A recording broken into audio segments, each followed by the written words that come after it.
All right. So hello, folks. Once again, thank you for joining in. I know it's a proper time, and most of you might be already tired. So I'll make sure it is worth it. And whatever we do today, it's gonna be completely hands-on, so that you can also follow along with me, and we can. If you have any questions, right, feel free to ask anytime in the chat, and we'll be taking those live itself. All right. So before we can proceed, here is a quick introduction about myself. I've been working as a founding engineer and as well as a research at Kaivid Labs. We mainly work into finance and closed domains where we build our own custom LLMs. And apart from that, I've been part of Google Developer Experts program for past 3 years. And now I'm part of VLLM category.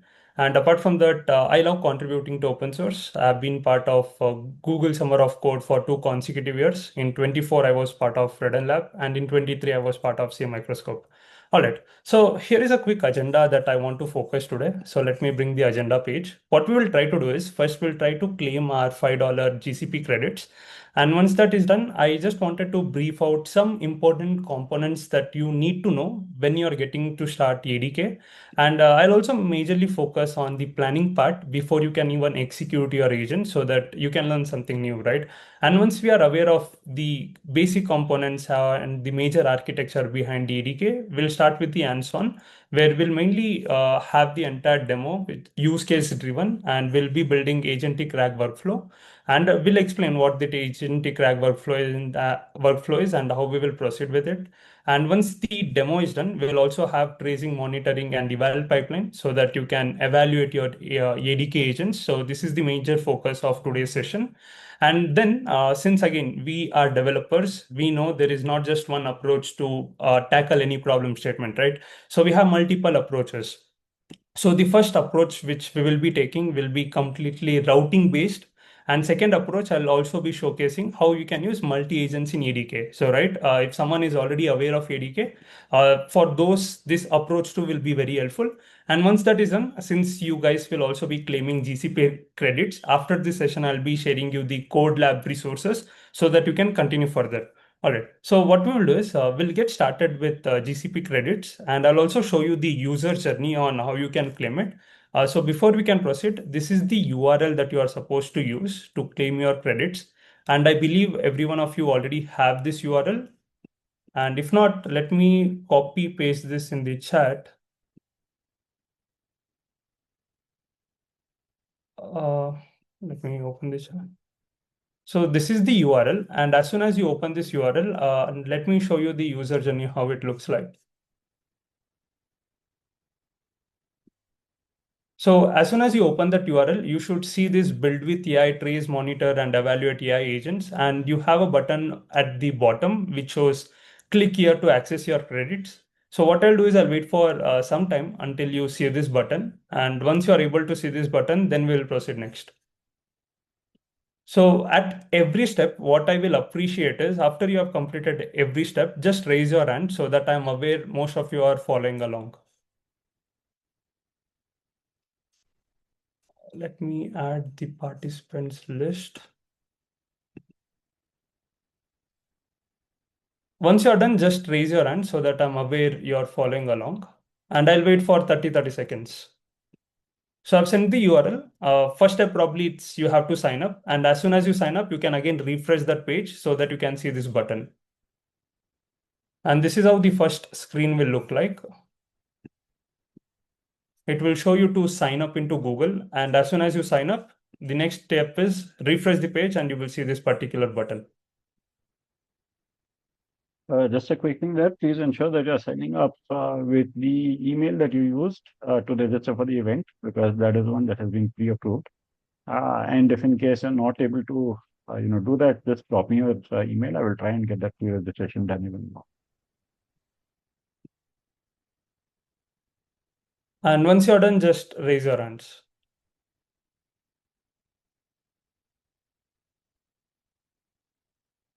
Okay, I see two hands raised, three.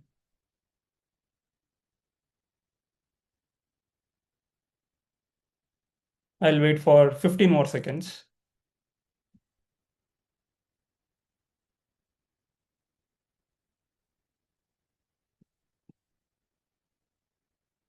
If we already have credits, we just skip this, right? We will be writing code directly on. So for the demo, we will directly be using, will not be using the credits because the demo will be mainly using the what you call Google API key. If you want to directly connect with that credits, even that is completely fine. I'll show you that process. And if you already have the credits, that completely fine. But if you want to still claim it, you will get additional $5. So it will be just added as your additional credits. So I guess many people are sending their email. That means those emails were not used to claim. So if you're getting Possibly. failed to get credit for the event, that probably means the email is different. So I'm just manually adding your emails as well once whenever you put it up here.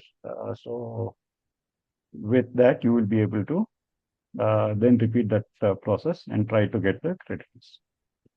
Okay, So so what we'll do is I'll proceed next. And as I've explained, as soon as you open that URL, you should be able to sign up. And once you sign up, just refresh the page.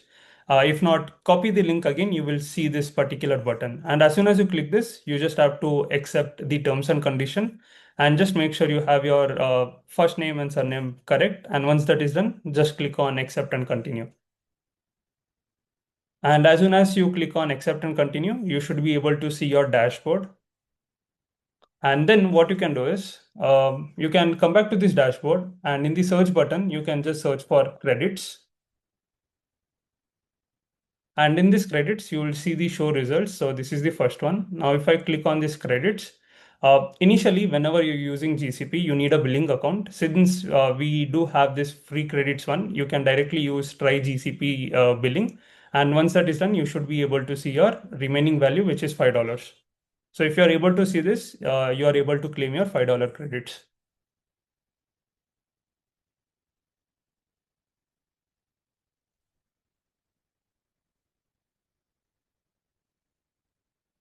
Let me know if you're able to see the credits part. And as I explained, as soon as you click on accept and continue, you just have to come to the dashboard, which is your console.cloud.google.com, and then just search for credits.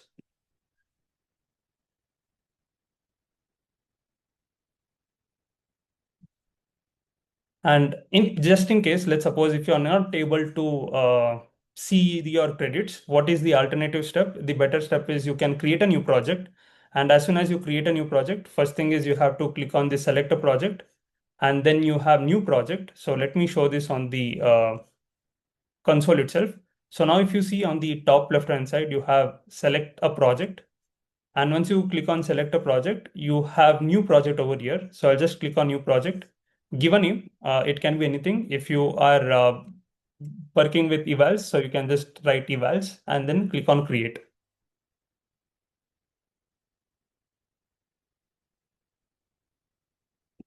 And as you can see, the new project is created. And once you create a new project, typically what we need is, as I mentioned, you need the billing setup, which is a common step. But most of the time, what happens since you will not have the billing account, you can directly use the Google Cloud Platform Trial billing account. So this is something which is provided or displayed when you are using this $5 credits. So the keyword is Google Cloud Platform Trial billing account. So this is the last step. Once you're able to do this, you just have to search credits and you will be able to see your $5 over there. So we'll wait for 1 more minute until you're able to see your credits. Let me select a project and then search for credits.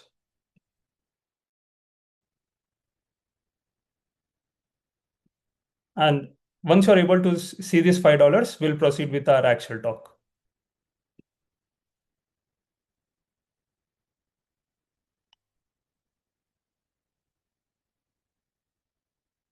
Okay, I can see you have messaged got the credits, but I'll still wait for 1 minute. And as soon as that is done, we'll get started. yeah, I think so far from the dashboard, I see that about 24 credits have been claimed, about 50 participants there. So the rest of you, any challenges, anything that you need help with? I think only 50% of the people have claimed credits. Yeah. I think some of you said you already had it.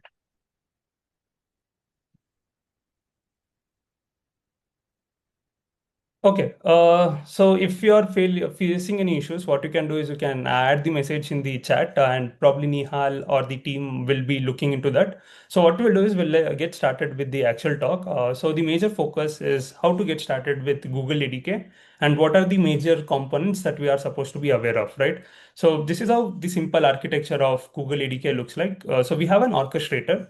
Basically, whenever you're building an agent, what is the major focus is your model, which is your LLM model. And apart from that, whenever you're building an agent, it has to adapt to a certain persona, right? So here the persona is nothing but a specific profile. If you are an expert web researcher or deep research, and if you're something building in finance domain, you will have finance analyst, then you have business analyst. So you need to have specific profile to adapt to a persona, and then you have goals, which is basically the description, and then you have instructions.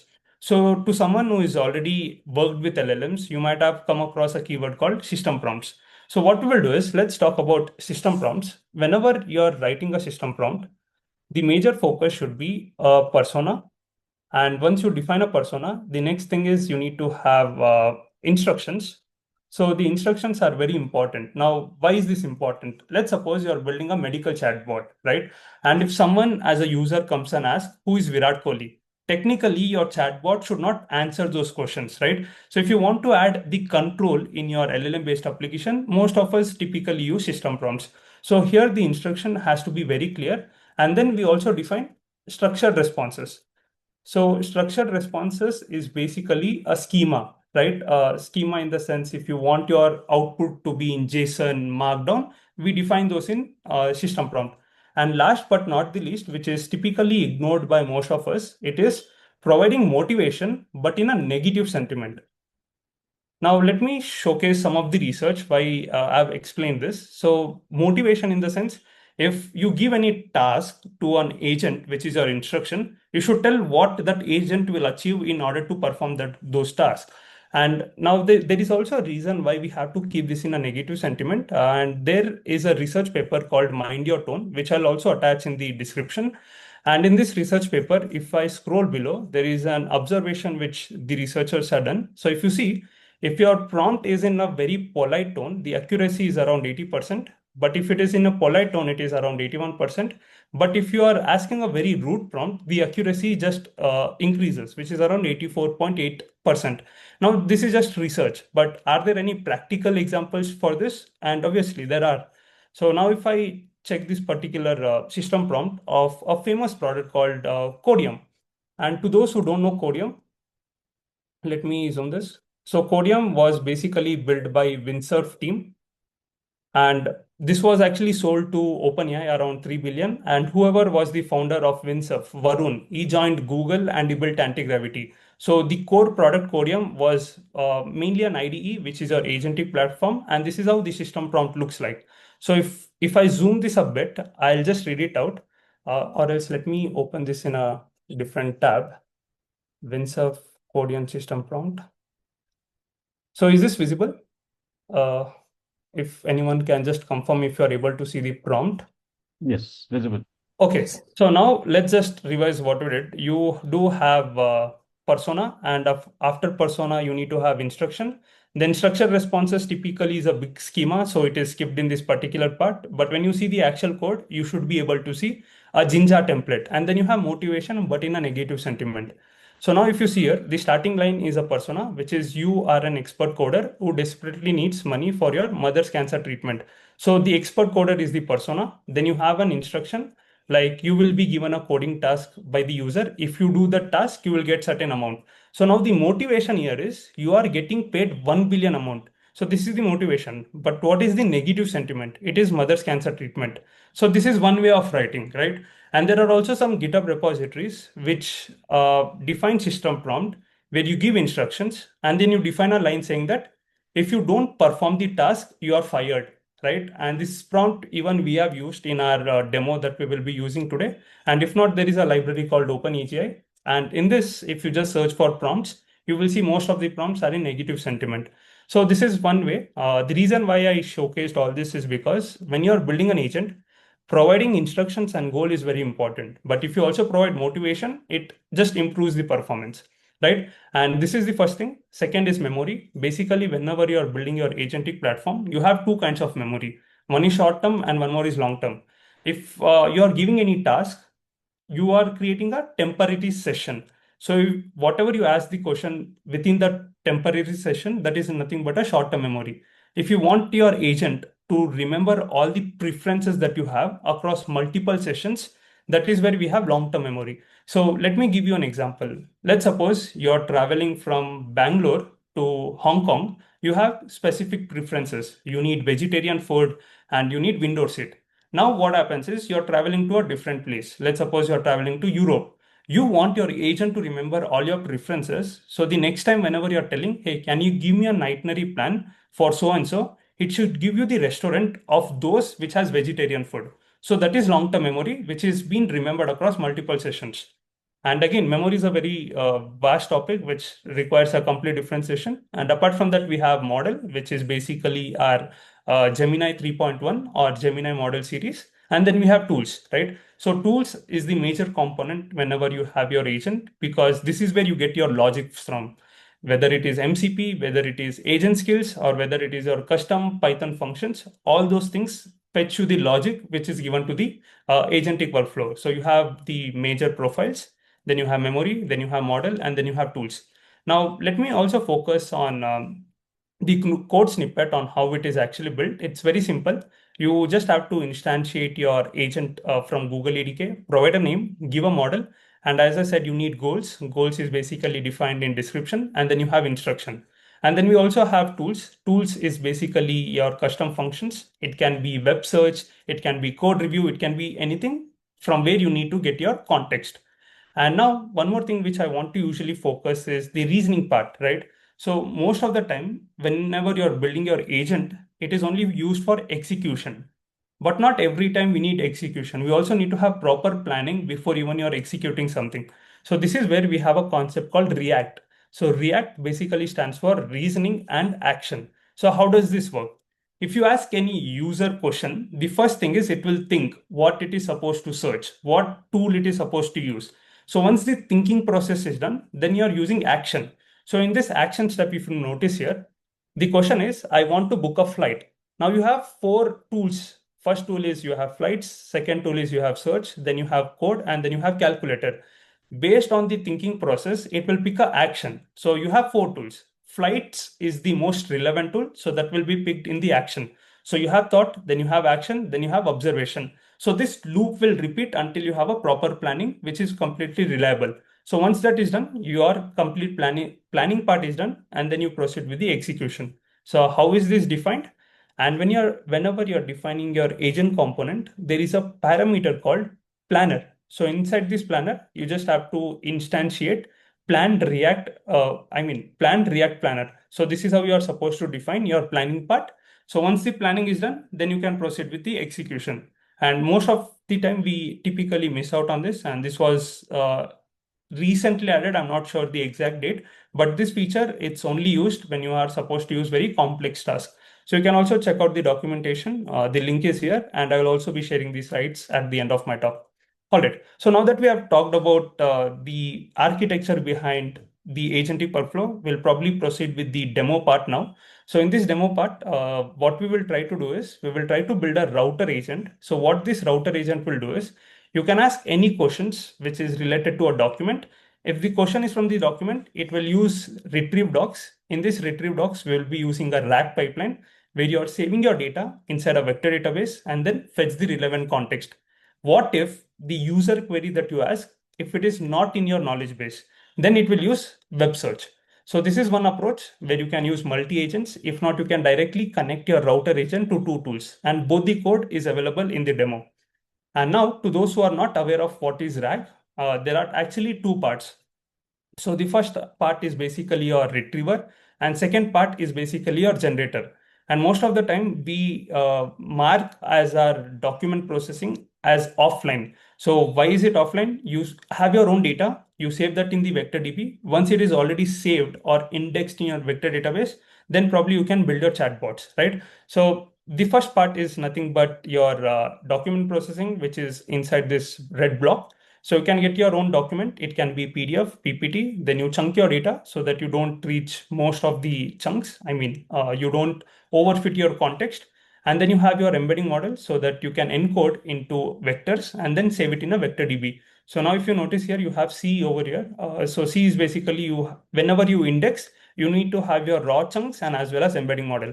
Once it is saved in the vector DB, then comes the real application where user will ask the question, it will convert into embedding model, look into vector DB, get the relevant top K chunks. And now if you look at the LLM, it gets two input. One is the query, one more is the context, and then you have the final response. Now, when we build our evals pipeline, these three arguments is very important: user query, context, and responses. So using this, we have a evals method called rack thread, which we'll see in the demo. So this is it where I'll stop. What we will do is we'll quickly get started with the demo.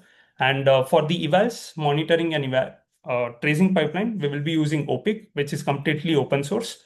And let's get started with the actual code.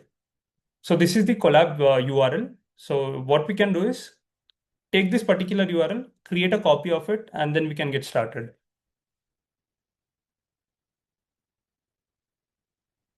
Let me also share the collab URL directly in the chat.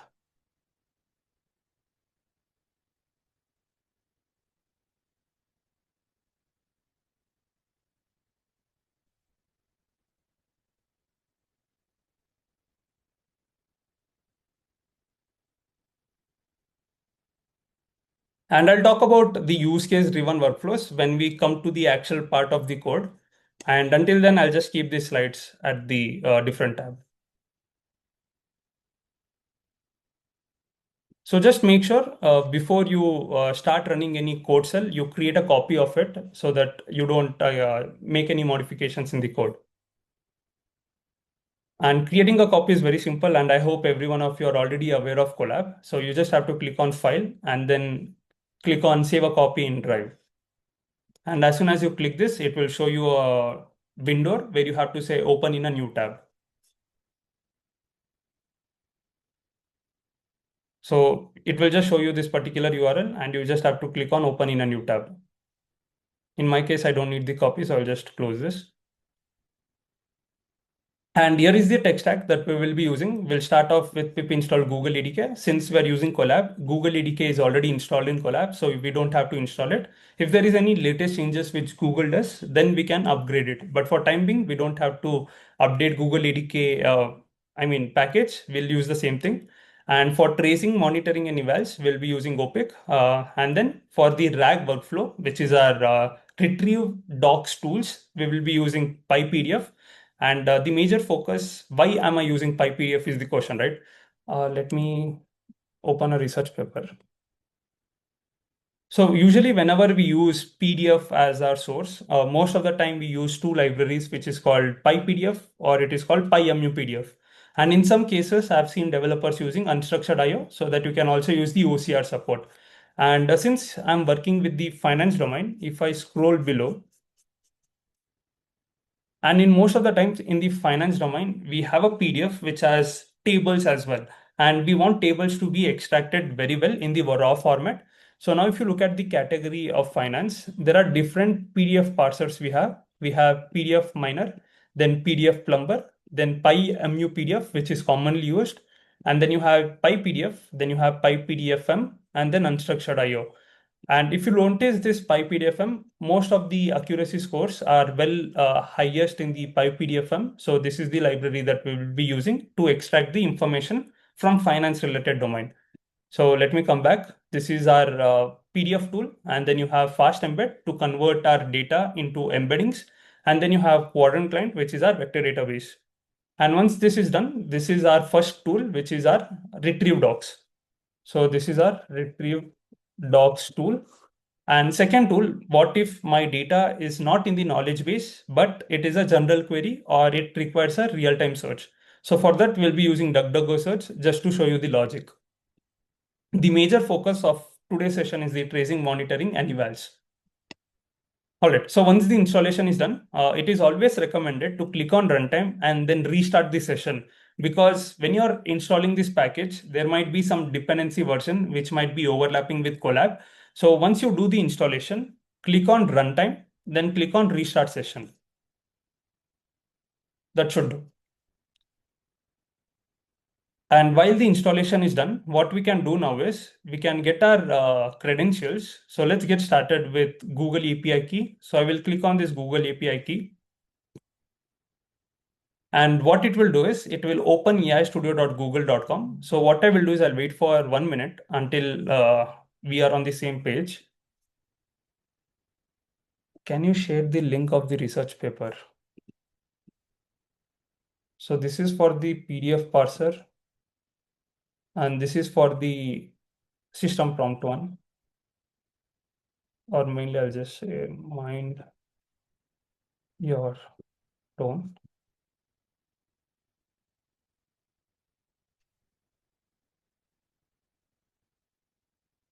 All right, let me get started. So as soon as you open aistudio.google.com, what you can do is click on this Get API key at the bottom. And as soon as you click on Get API key, what you can do is you can select Create API key. So let me show you from the credits part so that you are aware on the same page. So click on Create API key. And once you click on Create API key, you will have a projects over here. So if you notice, my project 46513, this is imported from GCP. And if you want to create a new project, even that is completely fine. You can click on create project, give a name saying that evals, create a project. It will take some time. And once it creates a project, then you can create your API key for that particular instance. I'll just say workshop. So if you don't want to change the name and if you want to use the default names, even that is completely fine. Once you define the default names, just click on create API key. So once you click on create key, you should see a column, which is a tabular column. The first one is the key. So just click on this and copy your key. So the starting two letters will be AI. And probably if you have attended previous sessions of Deep Tech Stars, I'm pretty much sure you might have used Google API keys. So what you can do is in the second cell, remove user data.get Google API key, remove this and whatever API key you have pasted, just copy it here. I mean, paste it here. And if you want to use user data, typically Collab also supports something called as secrets.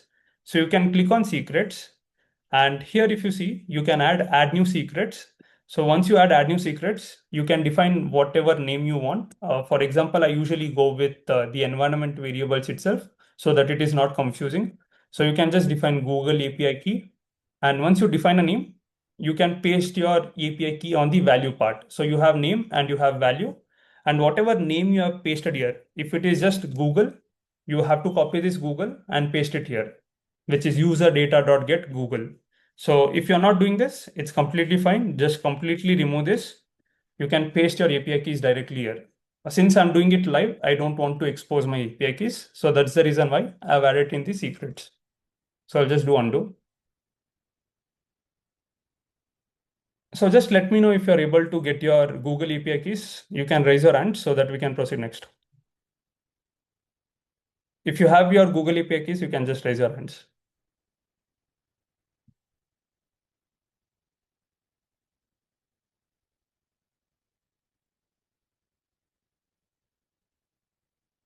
Can you show it again? There is someone asking related to billing account. You don't have to do it because if you are using the $5 credit, you will directly have something called as where we it will show Google Cloud Platform trial billing account. So if you have used the credits, it will show you this. You don't have to set up billing accounts now. And let me show you the process again on how to get the API key. So open aistudio.google.com. At the bottom left, you will find a button called Create API Key. So click on Create API Key. And as soon as you click on that, there is again one more button, which is Create API Key. First thing is you have to select a project. If you don't have any project, create a new project. And if you want to use the same name, use the same name. If not, just edit it. Once the project is created, select it from drop down and then give it a name. As soon as you give any name here, just click on create key. And once the key is created, you should see a table. In this table, in the first column, you will find your API key. Just click on this, copy it. So the starting two alphabets should be AI. I hope you followed that.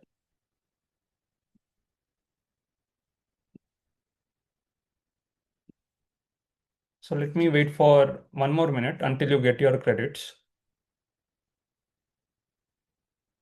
Not credits, I mean API key.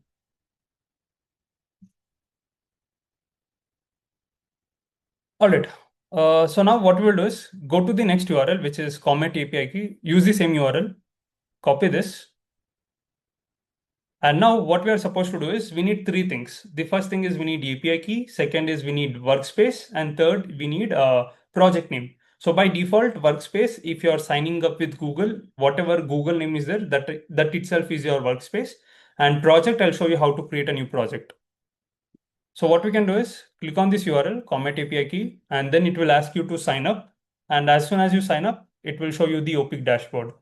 So let me also open this in a new tab.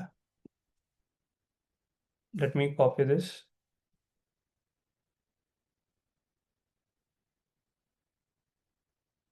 So this is how the first page will look like. So you can just click on sign up with Google.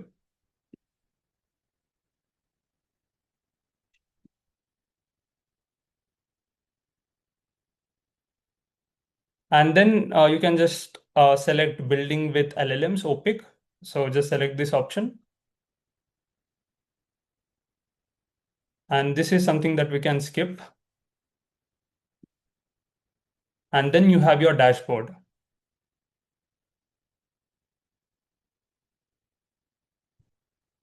If you have not used Opik before, probably the first thing is it will use the dummy data and show the logs. Then if you want to create a new project, we can create a new project. So let me just confirm if you are on the same page, which is click on Opik API key, come to the dashboard. And as soon as you are in the dashboard, you just have to see this particular thing. And now we need three things. The first thing is the API key, second is the workspace, and third is the project name. So follow this along. Click on your profile icon on the top right, and here you will see your API key. Just click on API key, copy this, come back to your collab, and remove this user data.get API key and paste your API key. So that is the first thing, which is Opik API key. It's very simple, profile, API key, and copy it. Second, workspace. So here, if you notice, you will find my name, which is Tarun Jain 4309. If it is not here, you can also find on the top left-hand side, which is just your name.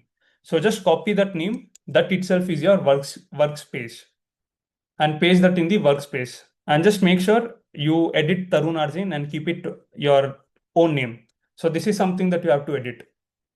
Just make sure you give the name which you want. So far we have completed API key, we have completed Opik workspace. Now the next step is you need project name. So project name, if you notice on the top left-hand side, you will see project. Click on this drop down, and there you will find new project. So click on new project. Then again, you can give any name. I'll give evals, and then I'll just say workshop deep tech stars. You can again give anything. It's not that you have to give anything, but the major thing is the title has to be there, which is your project name. So now this evals is your project name.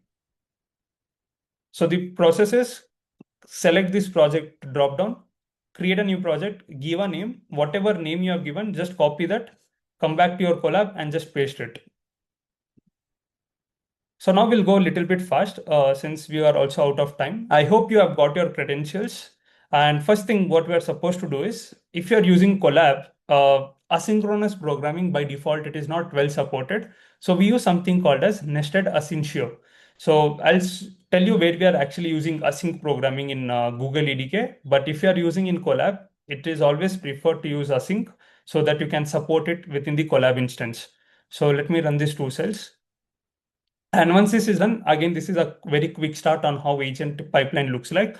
We have set of tools based on the user given query. We are only picking one tool at a time, which is your action step. Once the action step is done, you have planning part where we use LLMs. And there are different kind of prompt engineering techniques. You have reflection, you have self-critic, chain of thoughts. It is very popular and most of us we have already used. Then you have sub-goal decomposition. React is part of sub-goal decomposition. Then you have memory. Again, I've already explained this, right? And now what we are supposed to do is first we have to define an agent, which is our LLM agent. And this is the instance that we are supposed to instantiate it. And then you have two things. So when you define your agent, you also need a space where you can execute it. So there are three ways to run it. The first thing is you can define it in memory. And then you have Qdrant, where typically you have to define your GCP. And then you also have Vertex AI support. So what we will do is we'll go with in-memory session service so that whatever agent you have created, you're executing it within the collab instance itself. So once you define a session, not define, once you create a session, you have to create a runner instance so that you can pass user query. So whatever user question you ask, that will go to the runner so that you can execute your agent responses. So first create a session memory and then execute the runner, which takes user input. So let me run this cell.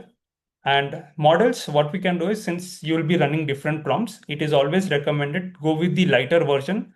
Once you get better results, then you can switch it to the better ones.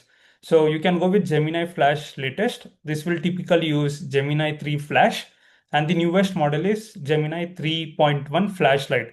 So you can select whichever you want and then just run this cell. And as I mentioned, whenever you're defining your instructions, start with a persona. And once you define a persona, define your instructions. So once the instructions is done, you have to define your LLM agent where you have to pass the name, then you have model, then you have description, which is basically the goals, then you have instructions. So once you run this cell, okay, let me run this cell. The next thing is we have to define the space where we have to execute the agent. So give the name of the agent, then you have user ID and session ID. Just make sure session ID is always unique for every single agent that you create, and it is only one session at a time. Now, if you notice this line, you are using create session. So when you use create session, session ID should be unique. So define your in-memory session service, then create the instance. Once you create your session, here is where you are creating the space to execute the agent. And once you create that space, the next thing is the runner. Now, runner is where you have a function called run, which takes the user input. So these two things are very important. And if you're going with another approach, let's suppose you're using VS Code. During that time, you don't have to define this. There is a command called ADK web. And once you run ADK web, it will directly open a UI for you. But if you want to write this core logic in your developer tools, that is where you have to create the sessions. But if you are just using it for demos, then you can also use ADK web. All right. So once this is done, you can ask any user input, like write a cold email to Tarun, founding engineer at Kaivid Labs, on talking about self-improvement agent pipeline collaboration. So this is the user query. Then define the contents. We are just using the user prompt. Then define events. So events is basically your runner.run, where you're passing your user input. So once you run this, it will give you a generator object. Now, to those who knows Python, if you are getting a generator, you can't directly display the output. Rather, you have to use iterator with it. Either you can go with next, iter. If not, you can use a simple for loop. So what we will do is, if you want to print the results of whatever generator is there, you can run a loop over it. So let me run this. And then you have events. So as you can see, events is a generator. If I want to print the output of it, which is the string, I have to loop it over it, which is events for event in events. Then you have contents.parts, then text. This is where you have your actual string. So once you run this, you will get the final response.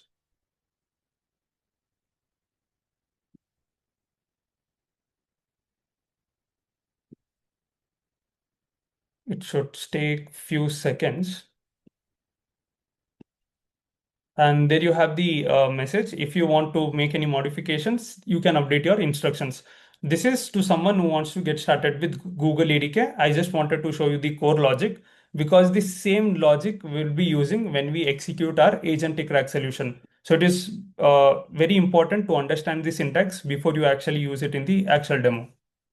All right. So now that we have completed the quick start, it's very simple. What you need to remember is define an agent, give a name, give your instructions, give a description. Once that is done, define a memory space and then run your runner. So now comes the actual code, which is two parts. First one is the document processing, where we will save our data inside vector database. And second is the real-time answer generation, where whatever data is saved, we will create tools for it and give it to the agent. So the pipeline is very simple. Get your external data, which is PDF, chunk the data. Once you chunk it, save that in the vector DB using embeddings. So for embeddings, we're using fast embed. So this is the PDF that I have created. So let me copy this PDF.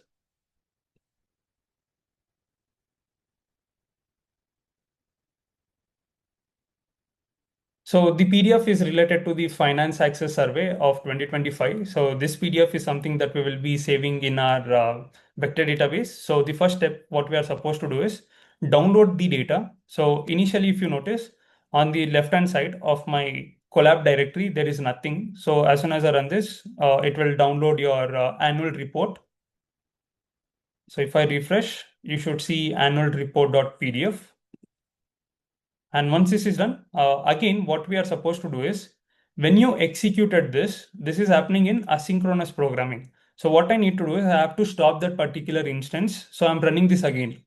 So let me run this again, which is import nested asyncio, nested asyncio.apply. So this is only for collab. If you're running this in VS Code, you can skip these two lines. All right. So now it's very simple. We import whatever data is there, load the raw data. Once you export the raw data, you have to chunk the data. Once you chunk the data, instantiate your embedding, save that in the vector DB. So let me import this.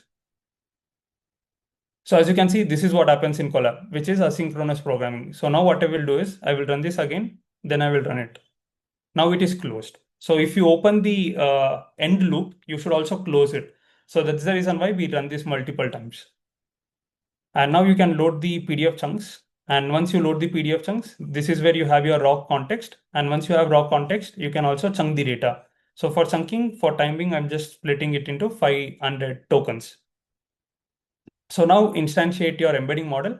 So to those who are not aware of embedding models, there are two types. One is dense and one more is sparse. So dense is basically fixed embeddings. For example, if I give hello world or if I copy a complete paragraph, the length of this will be fixed. So the length, which is nothing but the dimensions of vectors, is fixed. So the size will be around 512, right? And then you have sparse. Now, what is the difference between dense and sparse? So this dense is basically you use vector search. So what is the major importance of vector search? You are performing search based on the meaning of it. Then you have sparse. So for sparse, basically you have algorithms like TF-IDF, then you have BM25. So why are we using sparse? For keyword search. So keyword search is basically, it will only match what keywords you have given. If I take an example, let's suppose you want to search anything related to AI. In dense, what will happen? It will give you AI, it will give you deep learning, it will give you ML. So now if you see by meaning, all these three are same. And then for sparse, what will happen? It will only match AI. It will not match deep learning or ML. So these search techniques are important. One is dense and one more is sparse. If you combine both of them, you have your hybrid search. So for RAG, what we will be doing is we are just going with dense, which is fixed. So let me run this. And if you want to test it, right, like why it is 512, you can just do embed model, then embed, give any user query. I'll just search for hello world. And if I print this, this is again a generator. So now if I print this, it is a generator. So how do we print generator? It is very simple, run a for loop. For I in res, then print length of I. It is 512. So no matter what you give, I am conducting a workshop on evals. If I close this, Now also it is same. So it doesn't matter what input text you're giving, whatever dimensions you're getting, that is a vector. So that vector size is 512.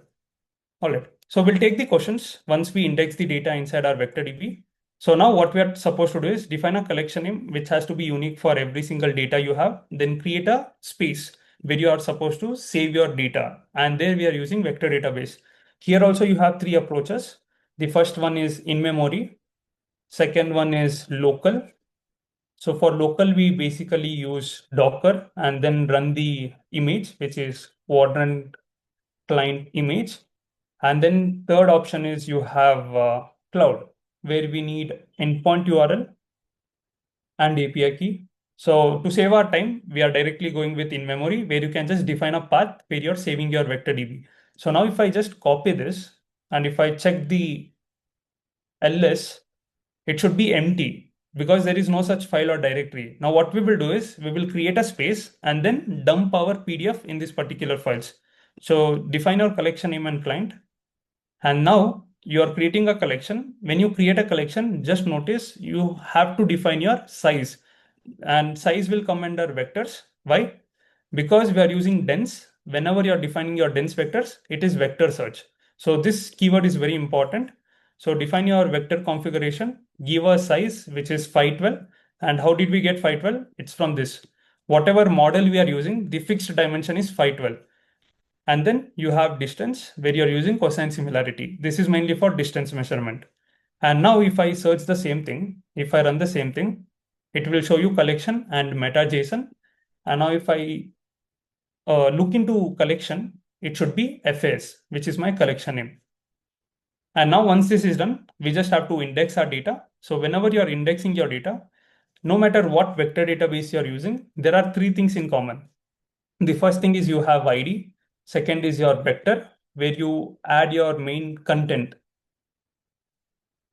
And third, you have payload. So payload will basically take your content along with metadatas. Now, metadata is also very important because let's suppose you have 100 PDFs, right?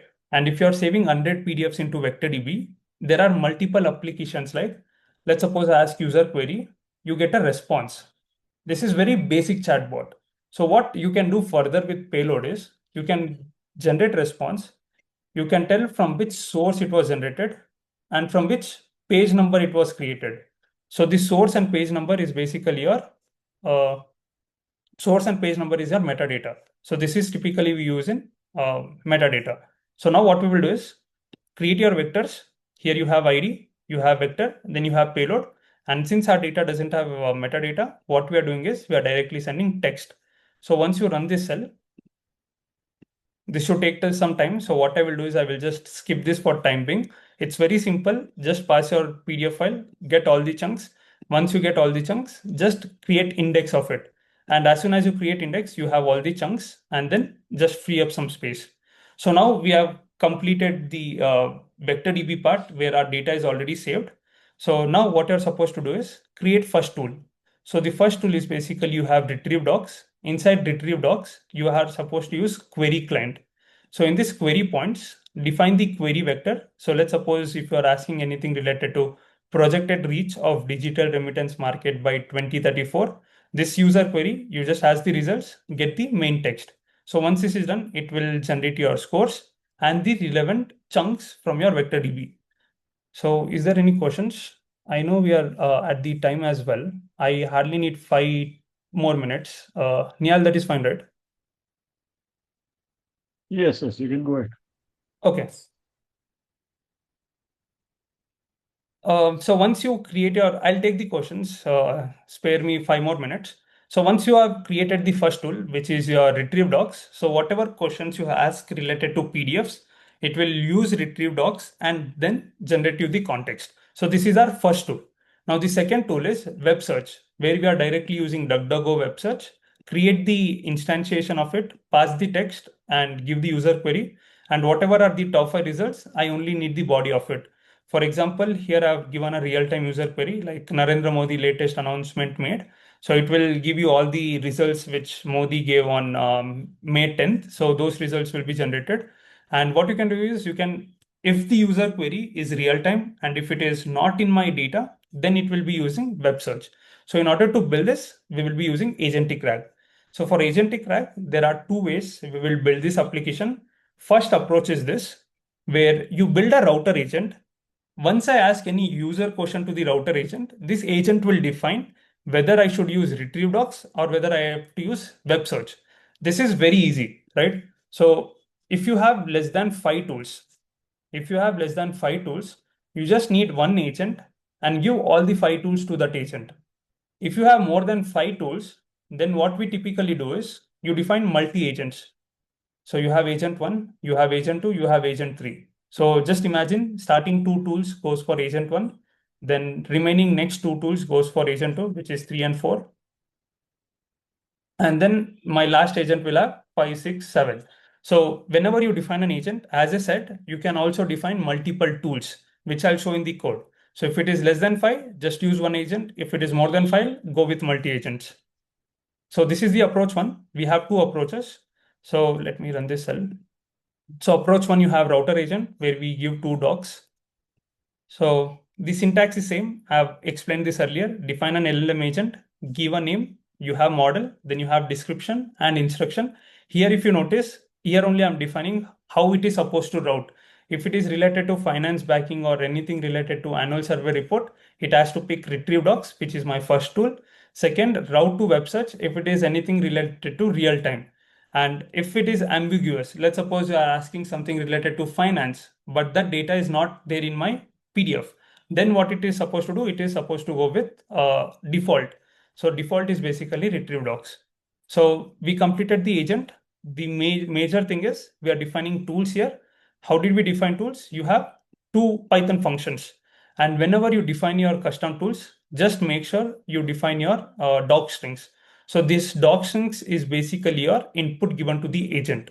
So this doc strings is what will decide how to route as well. So this is the approach one.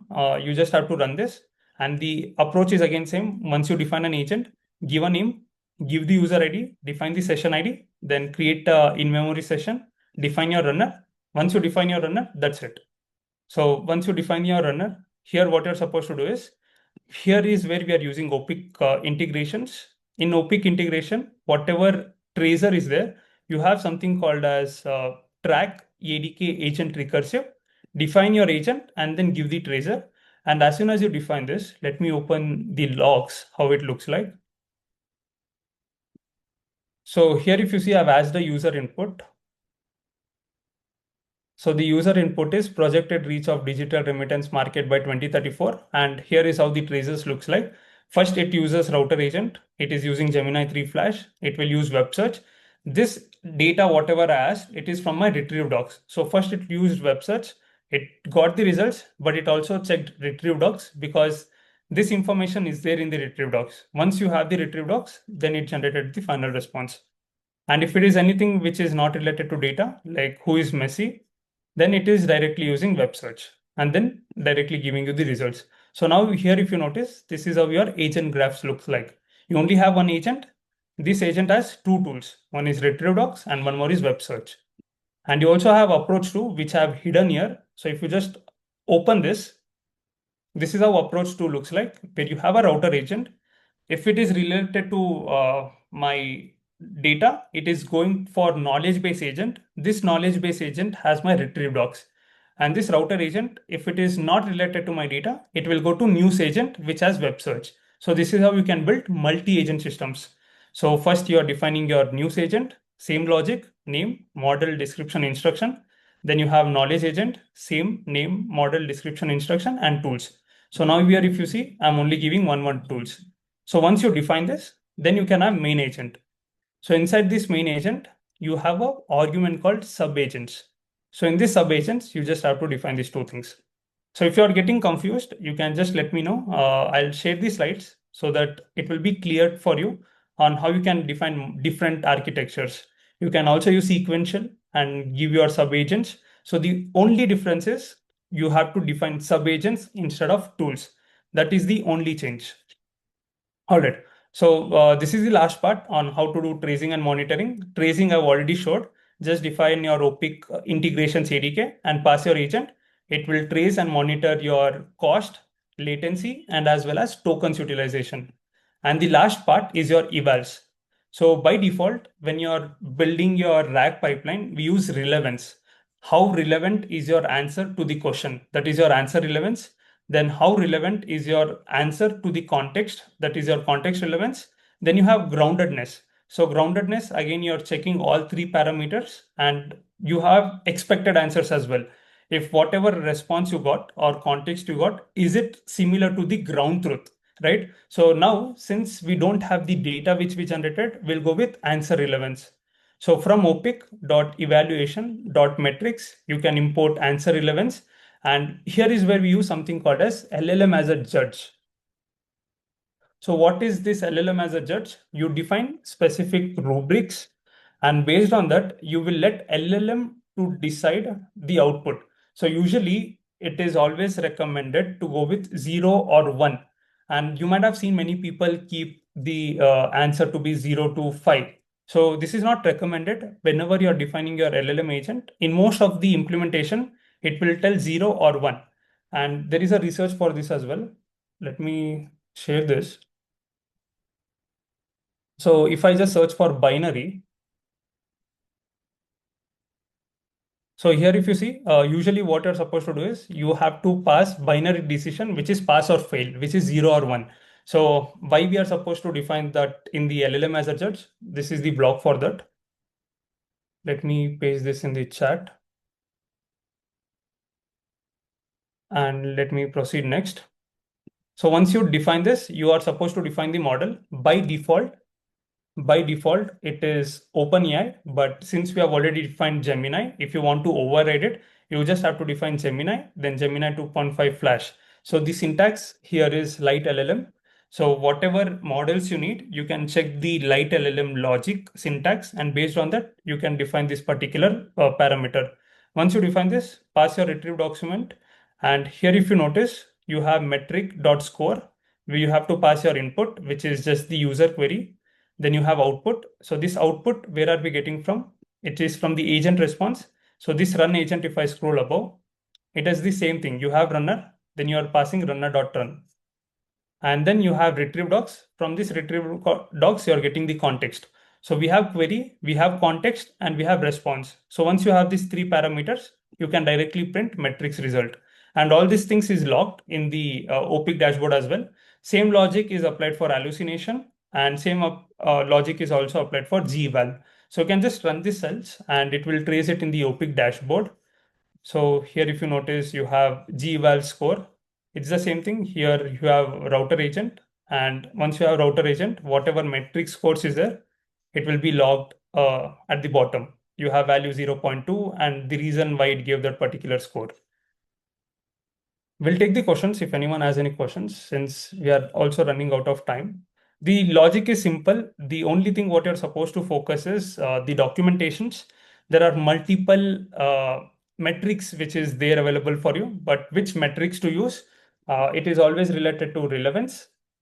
So in relevance, you will have two things. One is answer relevance, then you have context relevance, and then you have ground truth. So ground truth is basically your groundedness. If you combine these three metrics, it is called RAG triad.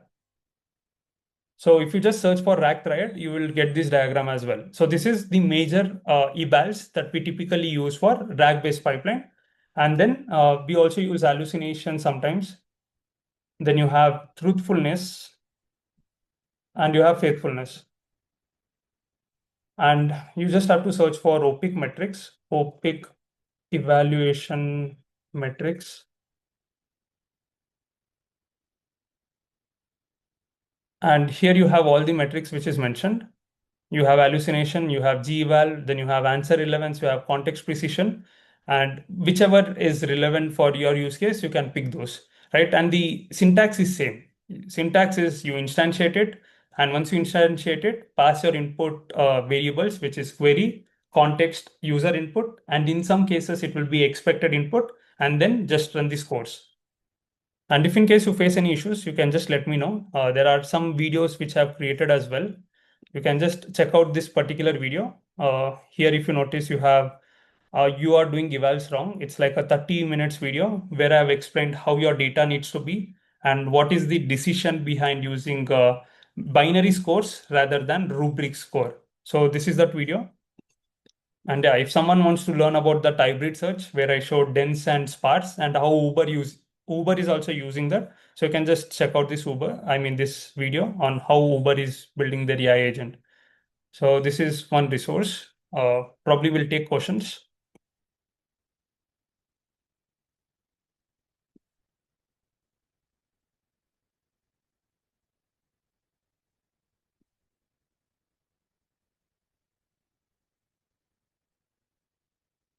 Okay, I see Nihal's message as well. We can connect after the call. What is difference between Opik and Langfuse? Most of the features what you have in Langfuse, it is already also available in Opik. Again, Langfuse I've not used much. The reason why I use Opik a lot is because it also provides self-improvement pipelines. Since my main focus is self-improvement, it also has something called as Oli. So if you click on this Opik Connect, it has something called as Oli, which is used for self-improvement. So that is the major focus I use. So that is one. But Langfuse, when it comes to observability, most of them are almost the same. And the integrations of Langfuse and Opik is also pretty much straightforward. But I've not used much, so I don't know the major USP difference between Langfuse and Opik. But the common features like for tracing, your accuracy score, then latency, then tokens, most of those are same. Evals, probably Opik might have more, Langfuse might have less. So that is again depending on the frameworks, but the usage is almost the same. Can we run metric from Opik UI or we need to run this eval code? You need to run the code and then it will be traced. Until then, it won't. You can't run metrics directly. How one agent output is given to another agent. So in this case, if you notice, it is independent, right? So if you look at this approach, once you give the user query to the router agent, we have the tools. So that tool, you're using query argument. So in this query argument, whatever user input you have given, you directly get the context. So you're not giving one output of the agent to a different agent. So for that, if you want to give one output to different, you have to define your use case. You can use sequential agents. If not, you can also use parallel agents. So how do we define this? Let's suppose your use case is blog generation. You can have first agent as research, then you have writer, then you have verifier. If you have your entire agent in sequential order, you can import it. So if you see from Google.ADK agents, you can import sequential agent. You have coder, then reviewer. First, the agent will use coder. Whatever information the coder is done, it will go to the reviewer. Same goes for blog writing as well. You can define your research, then writer, then verifier. If you want in sequential, if you want everything to run in parallel, right? So then you can use parallel agent. In our case, it is just tool calling. We are not giving one output of agent to different agent. And all these things can be defined in your use case driven workflows. It can be parallel, it can be loop, then it can be sequential agents. How do LLM know which agent to select? So this is where you're defining instructions, right? In instructions, you're defining the routing logic. So if I scroll below in this orchestrator agent, if you see, I'm already defining the instructions. So based on this instruction, it will know on which particular agent to route. This is the prompt which Rennie had asked. Uh, which vector DB are good and cost of each. So if you're directly using vector DB's pricing, it depends on how much vectors you're utilizing. If you want to deploy within your own server, so whatever cost you're paying for server, that's the same price of the server. So there are two things, as I said, you can run it locally, which is your Docker, then you can host it on your server, then you can use cloud. So for cloud, they have their own pricing. If you're deploying that on your own instance, which is your own server, then it is your server cost. Uh, Descriptions and instruction end up being part of system prompt. So yeah, it's mostly part of system prompt, but mostly it again depends on how they have defined the ADK backend logic. But usually whenever you're defining your LLM and an agent, your instructions and as well as system prompt are, description and instructions are part of system prompt. So probably we'll take one last question. Can you please share PDF, please? Which PDF? Generally, I have fixed sequence of PPT. Yeah,